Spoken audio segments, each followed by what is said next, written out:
Hello বন্ধুরা, কেমন আছো তোমরা সবাই? আশা করি ভালো আছে এই গরমে। তারপর দেখতে পাচ্ছ এখানে কিছু মানে 2-3টে গরু আর কি ছায়া খুঁজছে। যা গরম পড়েছে, তাও আজকে আমাদের বাড়িতে ডিম রান্না হচ্ছে। কারণ কয়েকদিন মাছ মাংস আর সবজি খেতে খেতে মুখ একই রকম, মানে কি রান্না করবো কি খাবো কোনো কিছুই ঠিক নেই। তো ডিম রান্না হয়েছে আর হয়েছিল কচুরলতি। তো সন্ধ্যাবেলা কি করবো তারপরে দেখো এই যে আমুল তাজা মানে দুধ, আজকে দুধবেলা 2 দিন ধরে আসছে না, জানি না কি হয়েছে, গরমে হয়তো অসুস্থ হয়ে গেছে। তাই বোনকে বললাম আমুল তাজা দুধ এনে দে। তারপরে হয়েছিল পায়েস আর হয়েছিল বিরিয়ানি। এটা কোনো প্ল্যানিং ছিল না, হঠাৎ করে ইচ্ছা হলো তার জন্য বানালাম।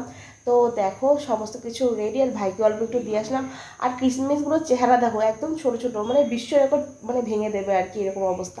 তারপরে দেখো 3 ভাই বোন মিলে করে বিরিয়ানি খেয়ে নিলাম। বিরিয়ানি খাওয়াটা ভালোই হয়েছিল অনেক দিন পর। তো অল্প পরিমাণে বানিয়ে আসলাম, যেহেতু গরম আর অন্য কিছু খাওয়ার ইচ্ছা হচ্ছিল না। আর অ্যাকচুয়ালি সবজি ভাত খাওয়া ভালো, খেতে খেতে আর ভালো লাগে না। ভালো লাগলে অবশ্যই সাবস্ক্রাইব করো। টাটা।